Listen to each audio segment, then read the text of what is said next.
Bonjour et bienvenue sur Europe Hebdo, votre revue de presse hebdomadaire. Pour cette neuvième semaine de 2024, c'est l'heure de la plénière. Encore beaucoup de textes sont passés au vote, avec les projets phares de règlement sur la restauration de la nature et la directive du permis de conduire. On va aussi parler d'OTAN, de justice et d'espionnage pour nos États membres, et de déstabilisation russe chez nos voisins. On commence tout de suite avec l'avis de l'Union.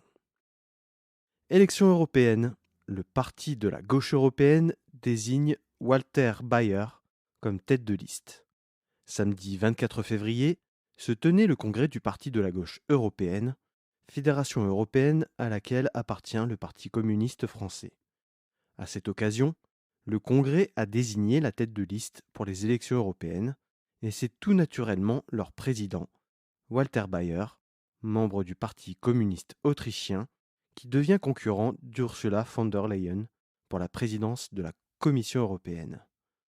Tout comme sa concurrente de droite, il ne se présente pas pour un siège au Parlement européen.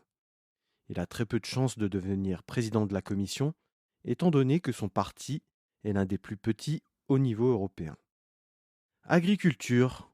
Les États membres poussent pour une réforme des subventions de la PAC. Lundi 26 février, les ministres de l'Agriculture des 27 étaient réunis à Bruxelles pour trouver des solutions à la crise agricole qui traverse l'Union depuis le début de l'année 2024. À cette occasion, les agriculteurs européens se sont réunis pour montrer à nouveau leur mécontentement. Le ministre de l'Agriculture belge, David Clarinval, a présidé la réunion dans le cadre de la présidence belge du Conseil de l'Union européenne, a déclaré que les États membres ont envoyé 500 propositions à la Commission européenne. Les États réclament plus de flexibilité dans leurs plans stratégiques nationaux. Le commissaire à l'agriculture Janusz Wojciechowski propose de changer les règles pour l'octroi des aides financières en basculant les mesures environnementales sur une base volontaire. Une idée qui plaît bien aux États membres.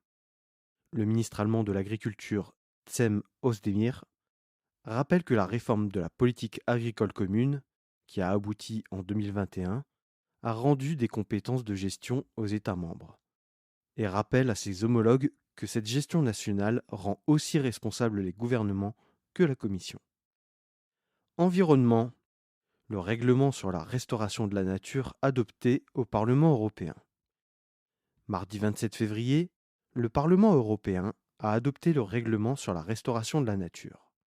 Proposé en 2022, il vise à restaurer 20% des zones terrestres et maritimes de l'Union européenne.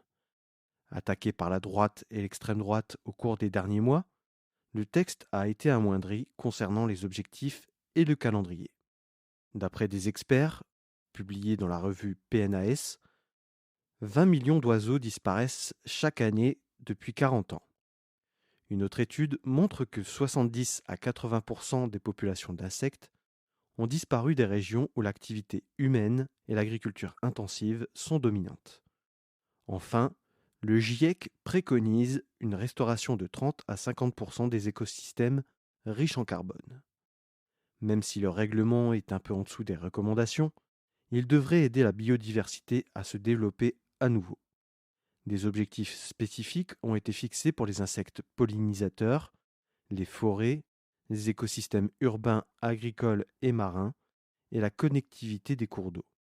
Des objectifs ont été fixés pour revitaliser les tourbières d'au moins 30% d'ici à 2030 et 50% à 2050. Il faudra aussi replanter 3 milliards d'arbres et restaurer 25 000 km de cours d'eau à courant libre d'ici 2030. Le PPE a obtenu qu'une clause d'exception soit adoptée pour les écosystèmes agricoles en cas de circonstances exceptionnelles. C'était une des conditions pour ne pas faire échouer le texte. Reste au Conseil et donc au 27 à adopter le règlement. Marché intérieur. Le Parlement européen restreint les publicités avant les élections. Aussi mardi 27 février, le Parlement européen a adopté un texte visant à interdire les publicités électorales 3 mois avant un scrutin. En 2021, La Commission européenne avait lancé la procédure législative pour accroître la transparence et protéger l'intégrité des élections. En une phrase, protéger les élections des ingérences étrangères en ligne. Les parrainages de publicité provenant de pays tiers seront bannis dans les 3 mois précédant un scrutin ou un référendum. Le profilage et l'utilisation des données des personnes mineures seront aussi proscrites, idem pour le profilage sur base ethnique, religieuse ou sur la base de l'orientation sexuelle. Les mentions de parrainage devront aussi apparaître clairement. Les grandes plateformes remplissent déjà la plupart de ces obligations grâce au Digital Service Act. Meta et TikTok ont aussi annoncé faire apparaître clairement un label signalant les images générées par intelligence artificielle ou les montages. Le texte ne sera pas entré en vigueur pour les élections européennes du 6 au 9 juin, mais les dispositions quant à la non-discrimination seront appliquées pour ce scrutin. Le Conseil doit encore adopter le texte et il entrera en vigueur 18 mois après le vote du Conseil. 2 ans après l'adoption, la Commission sera tenue de mettre en place une base de données qui référencera toutes les publicités politiques en ligne. Ces données seront conservées pendant 7 ans. Justice. Le Parlement européen s'attaque aux procédures bâillons.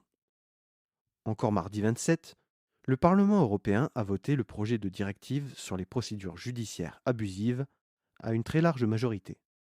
La Commission avait proposé le texte en avril 2022 pour protéger les journalistes et les défenseurs des droits humains. En cas de recours manifestement abusif destiné à empêcher la poursuite de leurs activités, la personne visée par une telle procédure pourra en demander le rejet rapide. Les tribunaux pourront décider de faire porter les frais de procédure au plaignant, en particulier les frais d'avocat de la personne poursuivie. Le texte doit encore faire la navette parlementaire vers le Conseil de l'UE. Une fois voté par le Conseil, le texte entrera en vigueur 20 jours après sa publication au journal officiel de l'Union européenne. Les États membres auront 2 ans pour que le texte soit totalement appliqué dans leur droit national. Immigration. La médiatrice européenne dénonce le manque d'indépendance de Frontex vis-à-vis des États membres. Mercredi 28 février, la médiatrice européenne, Emily O'Reilly, a rendu son rapport sur la catastrophe de Pylos de juillet dernier.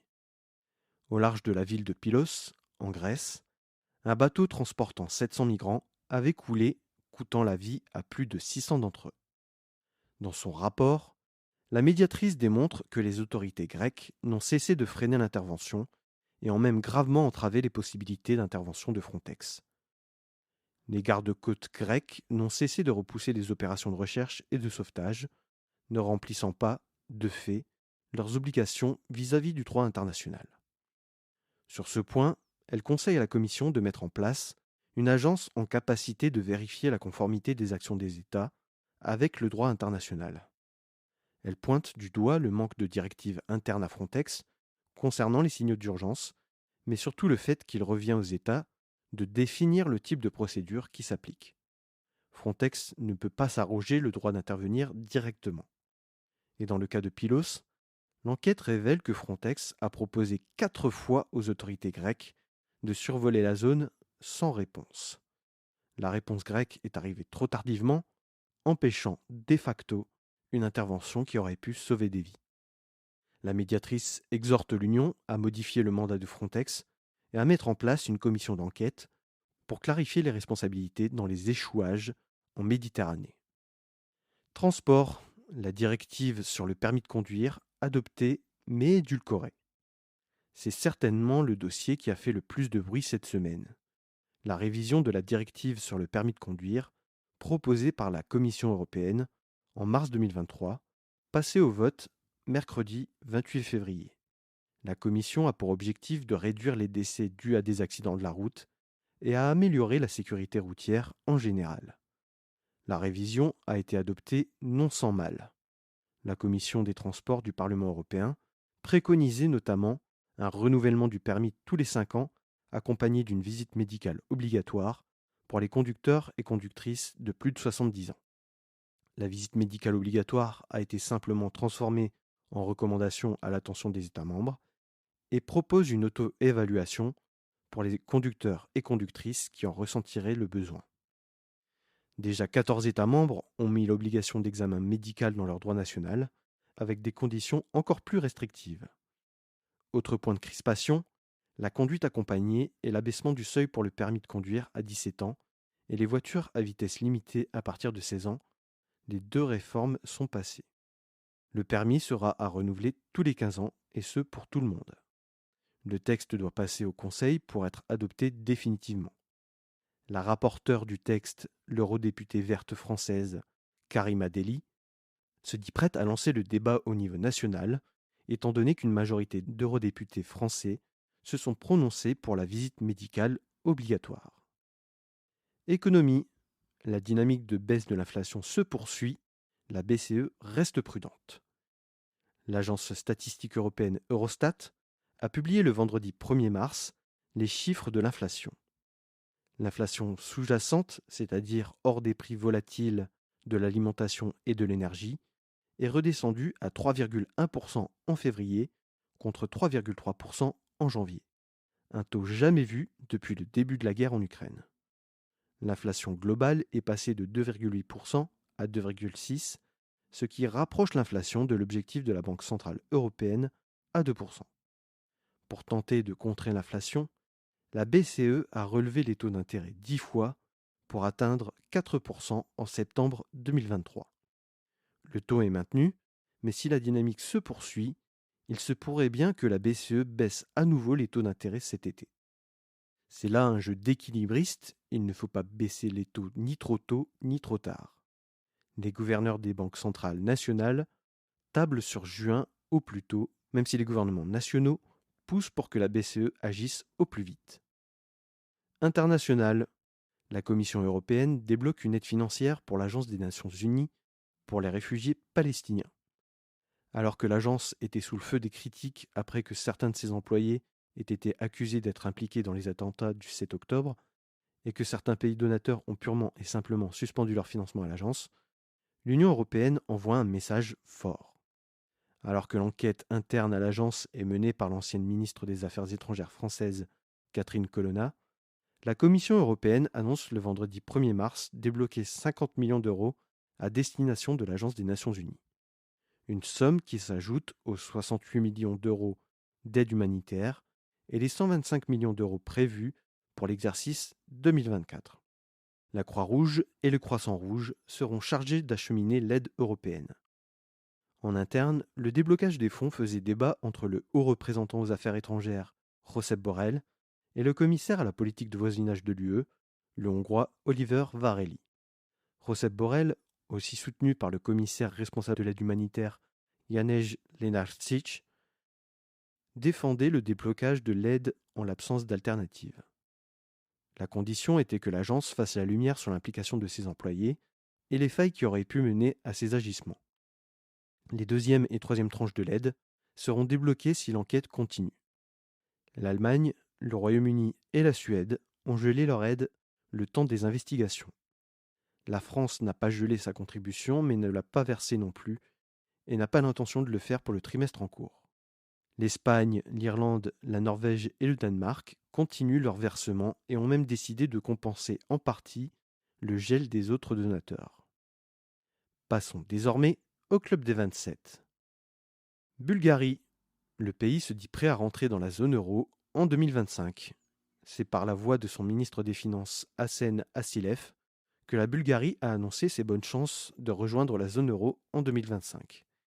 Il a fait l'annonce vendredi 23 février lors d'une réunion informelle des ministres des Finances européens à Gand, en Belgique. Des invités de marque étaient présents. La présidente de la BCE, Christine Lagarde, ainsi que Pascal Donahue, le président de l'Eurogroupe, ou encore Paolo Gentiloni, le commissaire européen à l'économie, et Valdis Dombrovskis, le commissaire au commerce. De tous les critères que la Bulgarie était tenue de respecter, il ne reste que l'inflation qui doit encore reculer pour remplir toutes les conditions d'entrée dans la monnaie unique. Le Premier ministre bulgare Nicolae Denkov semble indiquer que si la Bulgarie venait à entrer dans l'euro en 2025, ce serait plutôt le 1er juillet, le temps de maîtriser totalement l'inflation. Suède. La Hongrie vote l'entrée du pays dans l'OTAN. Lundi 26 février, le Parlement hongrois tenait l'entrée de la Suède dans l'OTAN entre ses mains. Le Premier ministre suédois Ulf Kristersson s'était déplacé le vendredi 23 février pour signer un accord commercial et militaire autour des avions de chasse suédois Saab JAS-39 Gripen, mais aussi pour parler de l'adhésion à l'OTAN, condition posée par Viktor Orban pour passer l'adhésion au vote. Le Parlement hongrois a obtenu une large majorité de 188 voix pour, 6 contre, ce qui fait de la Suède le 32e État membre de l'OTAN. La Suède remplit déjà aisément le critère financier de l'OTAN avec ses 2% du PIB dédié à la défense, et son arsenal militaire s'est déjà adapté aux normes OTAN, étant donné que ses premiers clients sont européens. À peine entrée, déjà dans le bain, la Suède participe à son premier exercice militaire avec l'OTAN dans le cercle arctique le dimanche 3 mars. La Suède met donc fin à plus de 200 ans de neutralité militaire. Il n'en fallait pas moins aux autorités russes pour promettre des contre-mesures, notamment sur la chaîne Telegram de l'ambassade de Russie en Suède, qui promet de répondre à la hauteur de l'intégration de la Suède dans l'OTAN, et notamment sur le déploiement d'armes et d'équipements militaires. Pays-Bas, le chef du plus gros cartel de drogue néerlandais condamné à perpétuité. Son nom est Ridouan Taghi, et il est le baron de la drogue le plus connu du pays. Il est le cerveau de la Mokromafia, réseau qui tire son nom des origines marocaines de ceux qui la dirigent. La Mokromafia est parvenue à s'implanter dans tout le Benelux et à y écouler de la cocaïne. Il était poursuivi pour une série de meurtres entre 2015 et 2017. Arrêté à Dubaï en 2019, il parvenait à garder le contrôle sur le cartel depuis sa cellule. Le dossier constitué par les enquêteurs comptait plus de 800 pages, essentiellement sur la base du témoignage d'un repenti, Nabil B. Ce dernier a vu 3 personnes de son entourage se faire assassiner. Son frère en 2018, son avocat en 2019 et le journaliste Peter de Vries, spécialiste des affaires judiciaires qui était devenu son confident.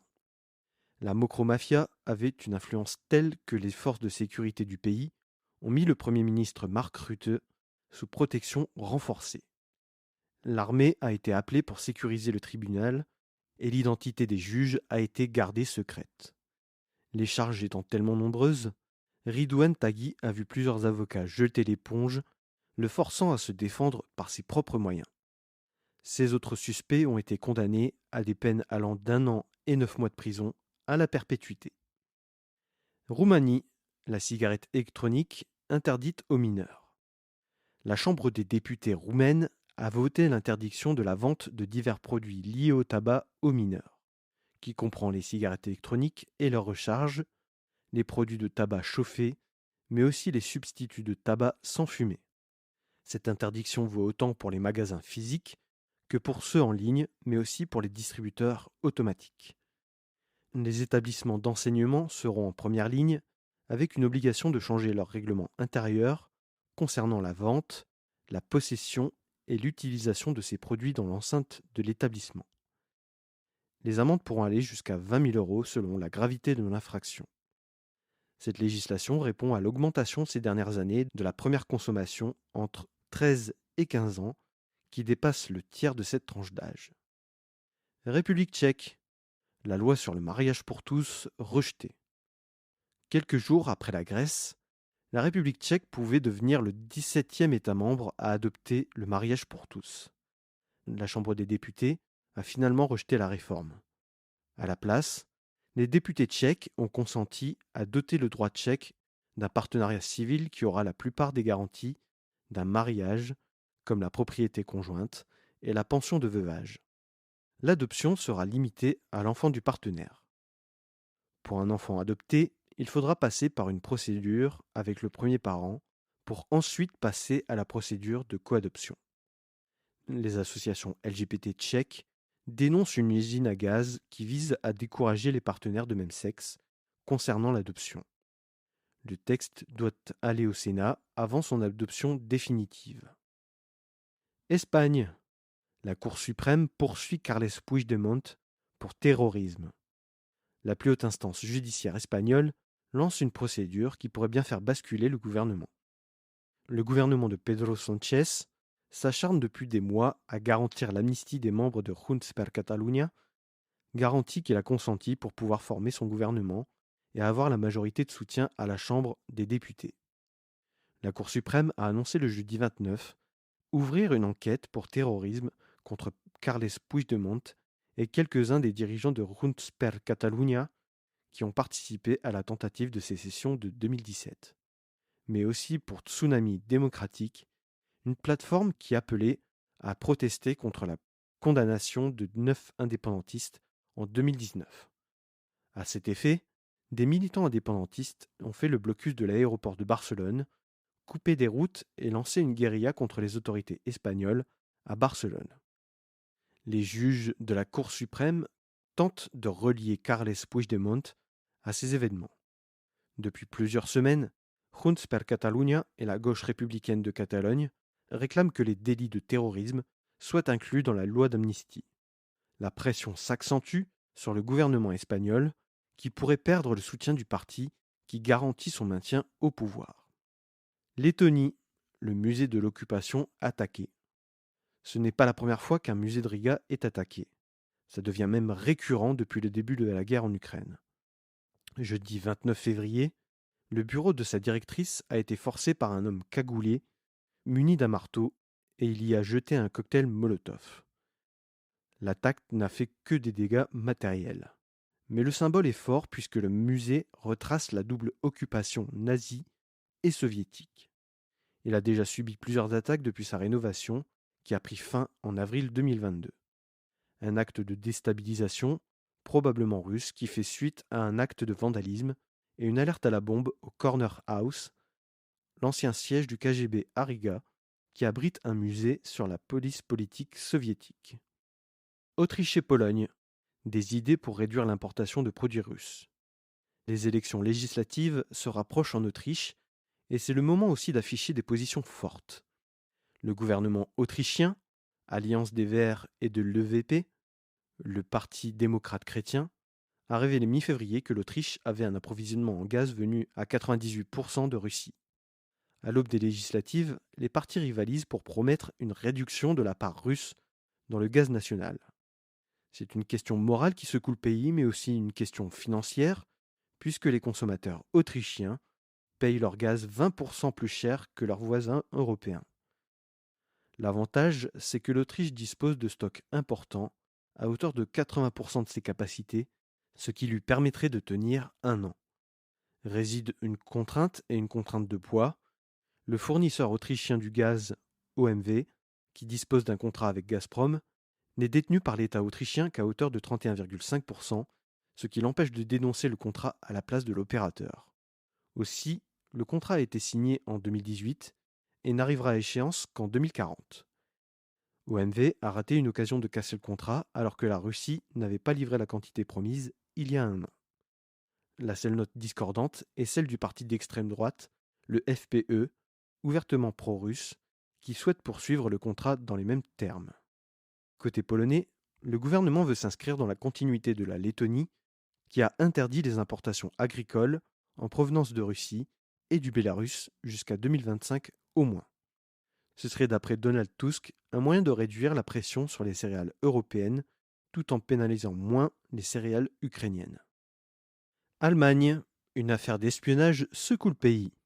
Samedi 2 mars, un porte-parole du ministère de la Défense allemand a confirmé qu'une conversation secrète au sein de l'armée de l'air avait été interceptée. Les officiers parlaient de l'envoi de missiles Taurus, des missiles capables d'atteindre des cibles à 500 km. Ils émettent les hypothèses de cibles comme le pont du Kerch, qui relie la Crimée à la région du Kouban, dans le Caucase russe. L'enregistrement a été publié sur les réseaux sociaux, sur des comptes proches du Kremlin. Cet enregistrement fuite alors qu'Olaf Scholz et le Bundestag sont très réservés à l'idée d'envoyer les Taurus, qui pourrait signifier une escalade du conflit. Roderick Kiesewetter, membre de la CDU et spécialiste des questions de défense, indique que cet enregistrement fuite opportunément alors que le Bundestag doit s'emparer de la question.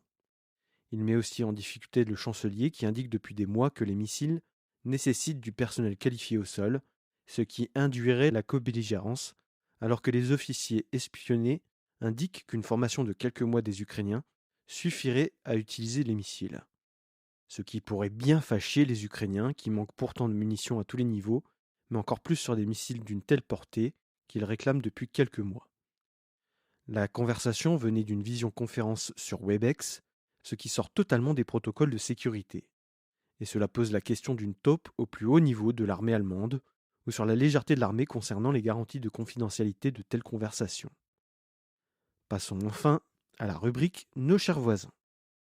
Russie, le cofondateur de Memorial condamné. Oleg Orlov, cofondateur de l'ONG Memorial, créée en 1989 et qui s'était donné pour mission de documenter les répressions soviétiques puis les répressions contemporaines sous Poutine, a été condamné à 2 ans et demi de prison pour dénonciation répétée de l'offensive militaire russe en Ukraine. Il avait été condamné en première instance à une amende équivalente à 1 500 € en octobre 2023. La mansuétude du pouvoir judiciaire pouvait s'expliquer par l'âge avancé d'Oleg Orlov, âgé de 70 ans. Mais le parquet a fini par faire appel, certainement motivé par l'envie de décourager tous les opposants à la guerre. Les poursuites se sont déclenchées après qu'Oleg Orlov ait signé une tribune publiée par Mediapart, accusant les forces armées russes de meurtre de masse de civils ukrainiens. Il était déjà placé sur la liste des agents étrangers depuis février, un coup supplémentaire après la dissolution administrative de Memorial, quelques semaines avant le début de la guerre, fin 2021. Il purgera sa peine dans une colonie pénitentiaire. Il rejoint donc Vladimir Karamurza et Ilya Yashin sur la liste des prisonniers politiques en Russie. Moldavie, un vent de déstabilisation à quelques mois des élections. C'est comme un déjà-vu qui nous ramène en février 2022. Comme ses homologues de Louhansk et Donetsk, la Transnistrie, occupée depuis 1990 par des forces armées russes, a demandé de l'aide à la Russie, dénonçant la pression croissante du gouvernement moldave. Cette pression, c'est l'augmentation des droits de douane imposés à la Transnistrie. Le Congrès de Transnistrie en appelle au Parlement européen d'intervenir contre la Moldavie qui violerait, je cite, leurs droits et leurs libertés. Ils en appellent aussi aux Nations Unies et à la Croix-Rouge. C'est probablement un premier pas pour demander l'annexion de la Transnistrie par la Russie. Un référendum avait déjà été tenu en 2006, mais il n'avait pas été reconnu par la communauté internationale. L'annexion par la Russie semble improbable, puisque la Russie est trop occupée pour le moment en Ukraine et qu'il faudrait qu'Odessa et sa région soient conquises par les forces russes. À cette demande s'ajoute une campagne de désinformation à l'encontre de Maia Sandu, la présidente moldave, qui devrait entrer en campagne pour sa réélection dans les prochains mois. Des petits malins ont utilisé Cameo, une plateforme qui permet d'obtenir des messages vidéo personnalisés de célébrités. Dolph Lundgren, Lindsay Lohan et Brian Baumgartner apparaissent et semblent adresser un message sympathique à la présidente moldave. Mais le sous-titre indique que ces célébrités soutiennent la volonté de renverser la présidente par le peuple moldave. Un acte de déstabilisation qui vise à influencer le débat politique à l'aune des élections moldaves à l'automne prochain. Voilà, c'est tout pour cette 9e semaine de 2024. Merci d'avoir écouté Europe Hebdo et je vous donne rendez-vous la semaine prochaine. À bientôt sur Europe Hebdo.